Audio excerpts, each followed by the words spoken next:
day, Mom Cynthia Khumalo. It has been such an honor to have you here today. We really did appreciate you speaking to us and just empowering us as young women. And I'd just like to share with you the awesome days that we had here. We have from the first day when we arrived and we knew absolutely no one here. And we were put in different dorms and we had to actually communicate with each other to just empower each other and live under the same roof. Because now we're here, 16-year-old, we've never been out of our parents' sides, and we just had to hold each other's hands and build this just unity amongst us. So, what actually inspired you to just start this camp for us young girls? Thank you very much, and good morning. I think it's still morning. Good morning, future president of the country. We started this program more as a pilot about 4 or so years ago as a department, and this was in response to what the president of the country called a pandemic, a scourge, which is gender-based violence and femicide in the country. Our responsibility as a Department of Sport, Arts and Culture is to implement social cohesion and nation building programs. So even though other departments in government are also doing their part in different programs anti-GBVF. Our own specific role is to address issues of nation building. So this then translated into this kind of a program.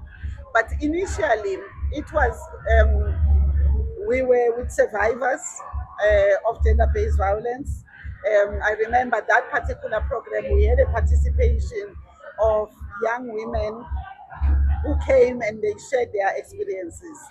And then the program grew in terms of we would go to different parts of the country and we would partner with community organizations, South African police services, and social development and other structures to actually bring together the community. For instance, we would go to areas like Limpopo, in Vembe. I think it was called Vembe municipality. We will go to eThekwini Inanda because it is number one in terms of GBVF when you look at the stats. But what we were doing there is we were encouraging community participation because we recognize the fact that government cannot on their own do much if the community and other stakeholders are not involved. But gradually, what then happened is, as we were sharing and I was saying earlier on, people like Abo Tumelo, Abo Mutale, who were brought on board as Golekane ambassadors, would then say to us, you know, yes, it's good we are doing this kind of a program, we're going to communities, but can we have a program that speaks to young people specifically? Hence, Golekane taking this shape now, where it's more a mentorship camp for young boys. We'll be having the young boys in September, for instance, for their second bite. Different provinces, but it's a second chapter for them. This was the first chapter for the girls or the young ladies.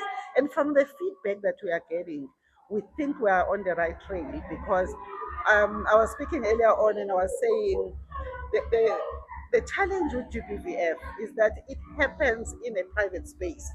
It happens inside the home mostly. I know there are other forms of GBVF, but the one that is prevailing in the country is the one that happens between people that love each other or between partners and in a private space where government cannot be in your bedroom.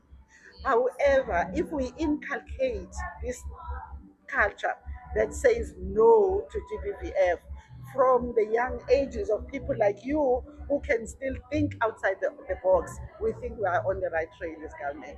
Yes, ma'am, we definitely are on the right track. And now, after being at this camp for 3 days, I think I have like two suggestions to maybe better this whole Sure. initiative. So firstly would be considering that we are 16 years old, 15 years old, ranging in those ages, maybe it would be a good way to increase the number of people that are actually employed in South Africa. Looking at the number of students that just get their matric certificates and they think it's all done with It's done. education. They don't want to go into universities, or sometimes they don't have enough financial Money. aid to actually go into universities. Correct. Maybe it would be a good idea to employ those youngsters, have them assisting Give them. around camp, because I think they would be on a level with us actually, to actually understand us more and effectively assist with communication skills and all of those things, and actually looking at the factors that we face as young people in this modern age that we're living in. And then secondly, I think would be, it's all good for us to be here at this camp and learning all of these incredible things from all of these incredible speakers. Now, I think it's best because we're in school, and most of the time when we learn something, we're tested on that specific thing to actually see if we understand Correct. and if we've learned something. I think it would be best for us to actually, maybe you'd have a dialogue of some sort with us young people that have been to this camp, to see what other youngsters would change about this camp, or maybe give feedback on what they have seen at the Oh, camp. beautiful. Because now me representing all of the other 300 students, it doesn't it's not me actually putting everything out there that they've experienced.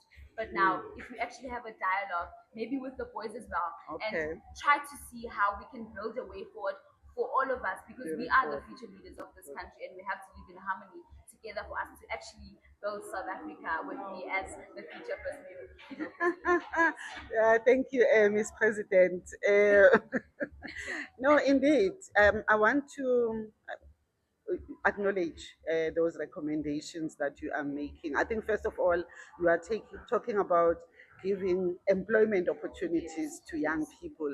But I think what is key in terms of what you are saying is, if it's young people that are facilitators, are here, that are the ones that are engaging and giving those kind of platforms for engagement, they are talking at the same level, if I can put it like that, but also the interaction is better understood between yourselves and those facilitators versus people as old as I am, Yes.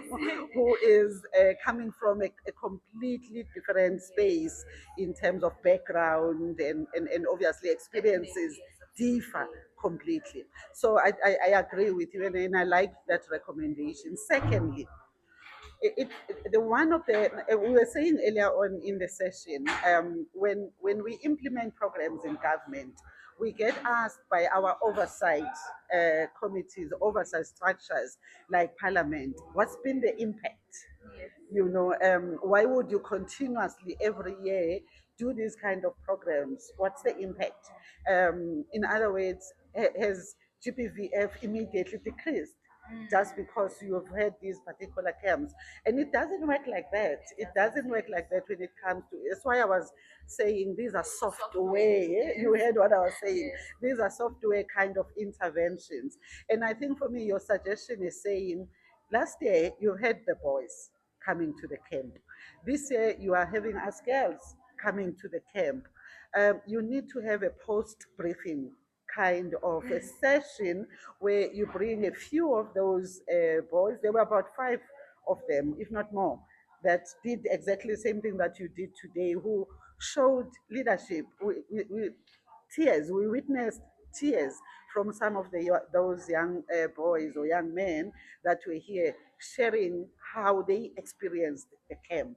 And then I think for me, it's similar to what you guys were sharing with us when you were giving us the post-mortem. So yes, indeed, I'll tell my bosses. My bosses are the coordinators of the program, Abozama and everything, to work into the program that kind of feedback sessions, which I think we will highly appreciate, because it will translate to how do we improve for the rest of the camps that we are still going to have. Yes, ma'am. Thank you so much. Thank you so much, the future president of the country. Thank you.